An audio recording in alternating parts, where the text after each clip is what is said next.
Bismillahirrahmanirrahim. Assalamualaikum warahmatullahi wabarakatuh. Saya Rizky Mulya Putra Hermawan dengan NIM 2000777 akan mengerjakan UTS dari mata kuliah manajemen operasi. Yang pertama di sini saya akan menjelaskan tentang materi konsep strategi dari manajemen operasi. Pengertian strategi operasi. Strategi operasi adalah suatu visi fungsi operasi yang menetapkan seluruh arah atau daya dorong untuk pengambilan suatu keputusan. Adapun tujuan dari strategi manajemen operasi ini, yaitu tujuan strategis adalah hasil akhir yang diharapkan dapat diraih atau dicapai oleh suatu individu, kelompok, ataupun seluruh organisasi.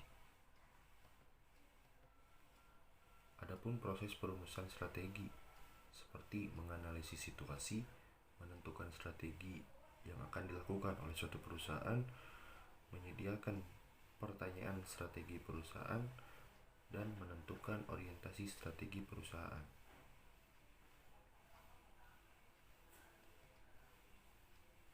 Adapun komponen dari strategi operasi, yaitu misi, kemampuan khusus, tujuan, serta kebijakan.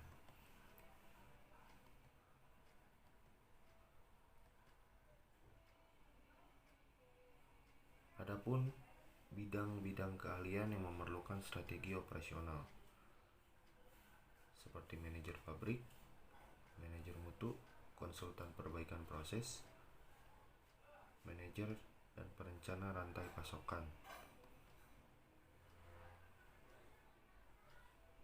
Adapun cakupan dari strategi manajemen operasional, yaitu manajemen operasional harus mencapai sejumlah kapasitas yang dibutuhkan perusahaan untuk mencapai tujuannya, waktu dan lokasi fasilitas, investasi teknologi untuk mengembangkan proses dan mengembangkan produk.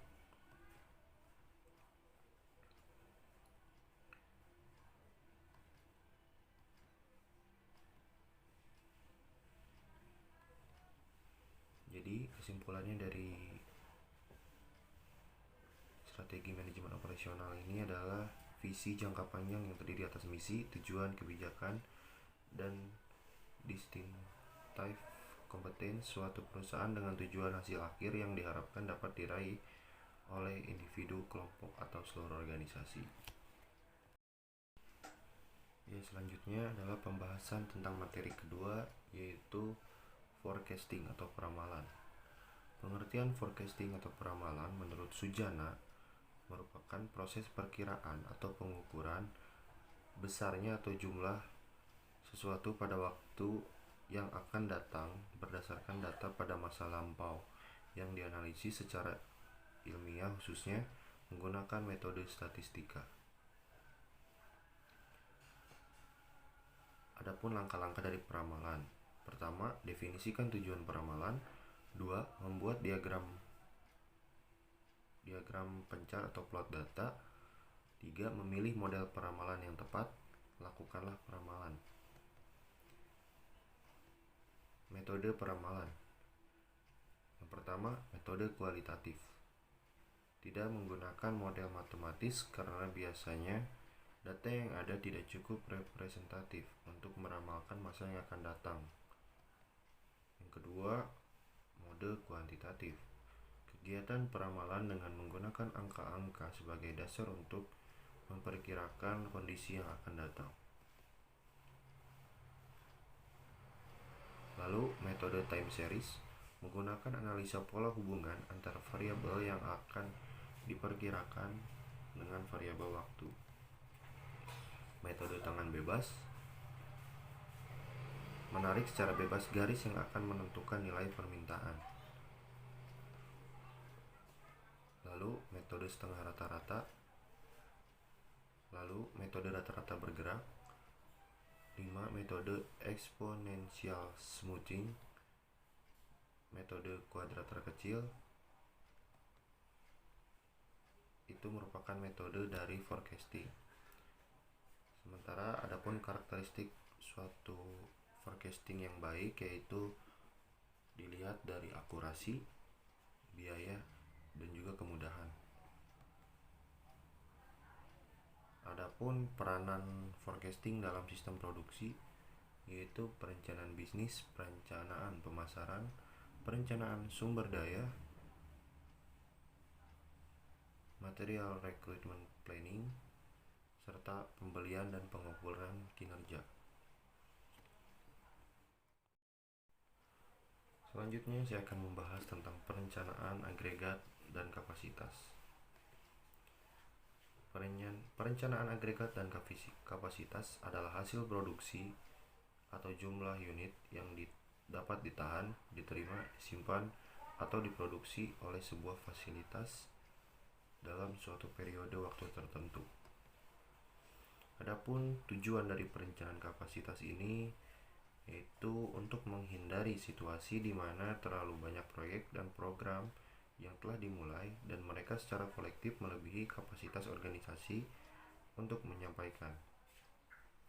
Adapun efek dari ini yaitu seringkali bahwa semua proyek dan program menderita karena sumber daya terus-menerus terpakai dan beralih dari satu krisis ke krisis lainnya tanpa ada yang terberhasilkan. Perencanaan kapasitas tersebut dibagi menjadi 3 bagian, yaitu perencanaan kapasitas jangka pendek, perencanaan kapasitas jangka menengah, serta perencanaan kapasitas jangka panjang. Faktor yang harus diperhatikan pada perencanaan kapasitas.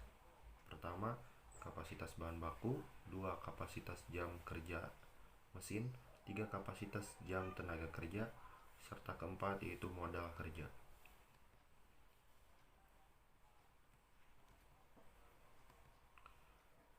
Lalu selanjutnya agregat. Ada 4 hal yang diperlukan untuk perencanaan agregat. Pertama, keseluruhan unit yang logis untuk mengatur penjualan dan output. 2. Prediksi permintaan untuk satu periode perencanaan jangka menengah yang layak pada waktu agregat ini. 3. Metode untuk menentukan biaya. 4.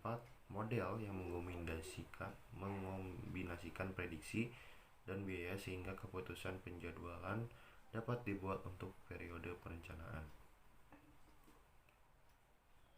Adapun strategi pilihan dari kapasitas.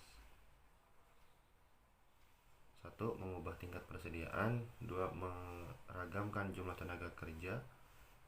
3. Meragamkan tingkat produksi.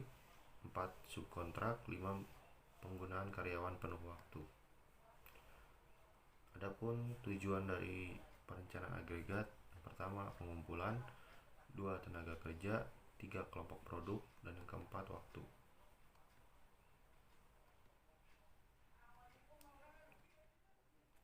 Selanjutnya, saya akan membahas tentang materi desain barang dan jasa. Pengertian desain. Desain adalah kegiatan kreatif yang melibatkan penciptaan sesuatu yang baru dan berguna yang belum ada sebelumnya. Lalu pengertian desain produk. Desain produk adalah totalitas fitur yang mempengaruhi tampilan, rasa, dan fungsi produk berdasarkan kebutuhan pelanggan. Mengapa desain produk ini diperlukan? Karena suatu perusahaan akan mengutamakan proses serta pengembangan ide dari desain pada layanan atau barang yang diproduksi tersebut. Dan mengapa juga desain produk ini sangat diperlukan? Karena dari desain produk itu akan lebih mengenal produk yang dikeluarkan oleh suatu perusahaan dan agar terlihat perusahaan itu memiliki ciri khas tersendiri agar menarik perhatian dari konsumen. Selanjutnya, proses dan tahapan pengembangan. Proses pengembangan itu ada tujuan dan strategi produk. Lalu selanjutnya identifikasi dari peluang. 3. Desain produk. 4. Pengujian pra-produk. 5. Komersialisasi. Adapun faktor yang mempengaruhinya yaitu kesamaan dengan layanan yang dijalankan, kesamaan dengan proses yang dijalankan, dan pertimbangan.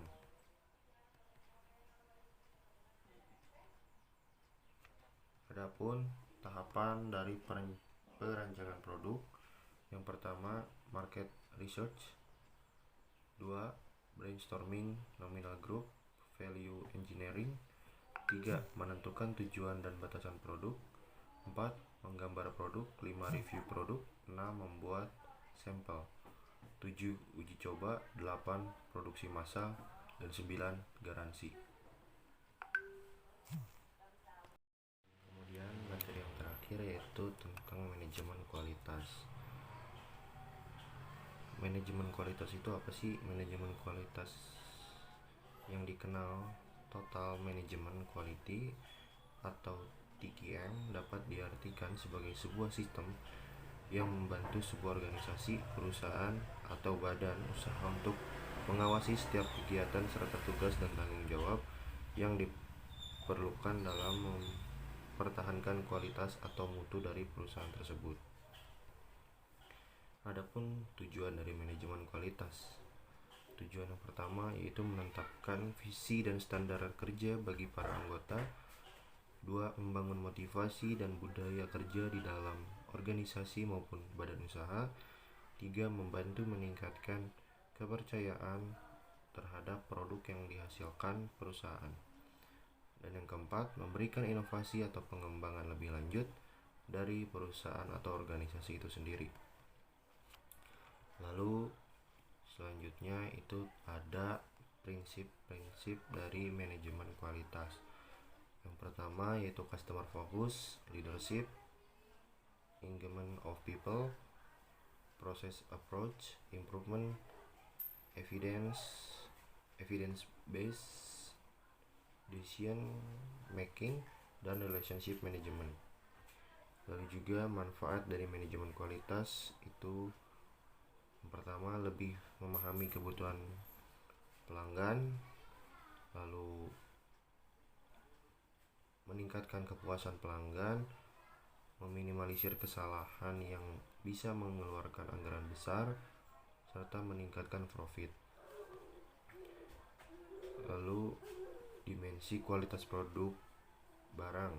Yang pertama performance atau kinerja, selanjutnya ada features atau fitur, reliability, convenience, durability, serviceability, estetika, serta kesan kualitas. Adapun dimensi kualitas produk jasa, reliability, assurance, tangibles, empathy, and responsiveness. Mungkin itu saja yang bisa saya paparkan dan jelaskan. Terima kasih. Wassalamualaikum warahmatullahi wabarakatuh.